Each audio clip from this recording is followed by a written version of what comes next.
All right, let's do this. Today, we're diving into more than 200 years of American history with a high-speed tour of the U.S. presidency. We're going to cover the founders, the fighters, the builders, and the breakers who've all shaped the nation. So, let's get right into it.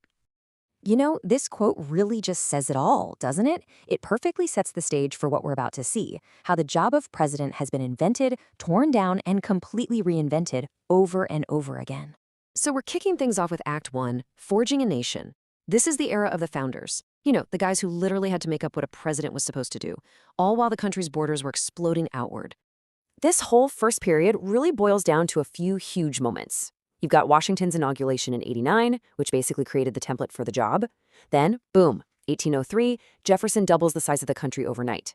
By '29, Andrew Jackson's election kicks off this totally new populist era, which is really just a way of saying he appealed directly to the average Joe.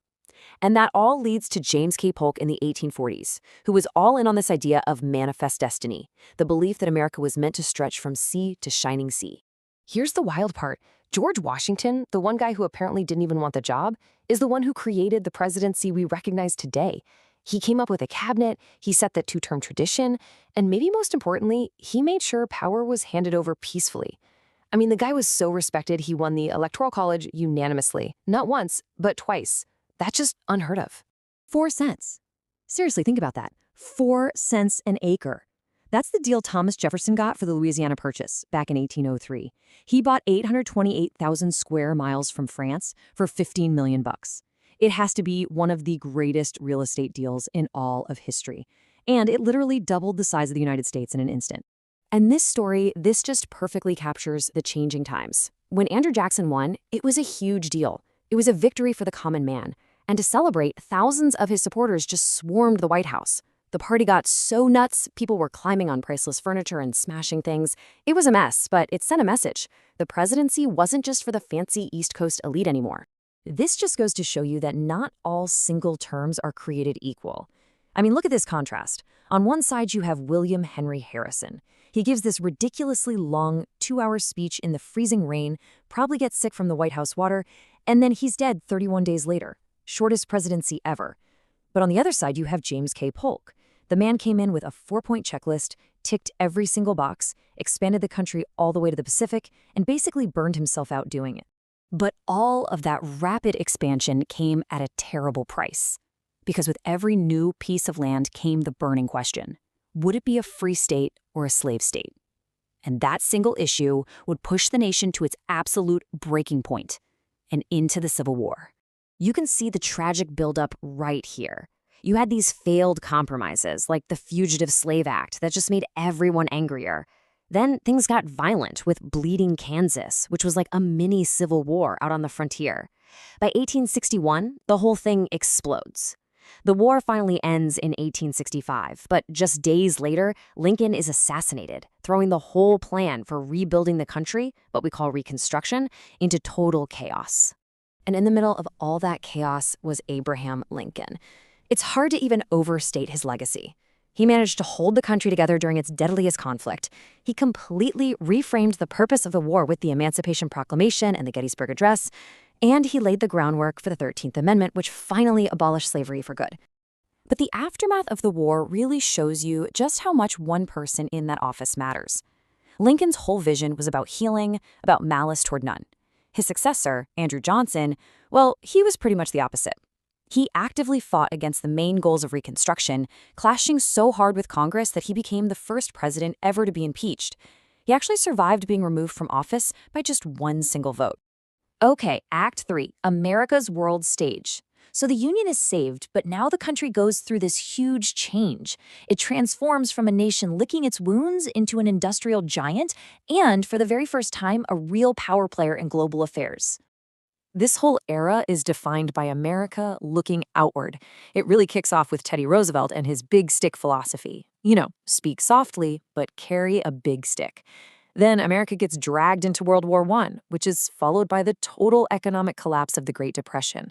And finally, the thing that solidifies America's role as a superpower, the attack on Pearl Harbor and the entry into World War II. And you can't talk about this period without talking about Teddy Roosevelt. I mean, this quote says everything you need to know about the man. He was on the campaign trail, and an assassin shot him right in the chest. And with the bullet still lodged in him, the guy gets up on stage and gives a 90-minute speech saying it takes more than that to kill a bull moose. He was the living embodiment of this new, energetic, and forceful modern presidency. So, when the Great Depression hit, Franklin D. Roosevelt didn't just try to fix a few things. He completely changed the game. The New Deal wasn't just one law. It was this giant collection of programs that created things we still have today, like Social Security and new banking rules. It was a fundamental shift that massively expanded the government's role in the everyday lives of Americans. And that brings us to our last act, the modern presidency.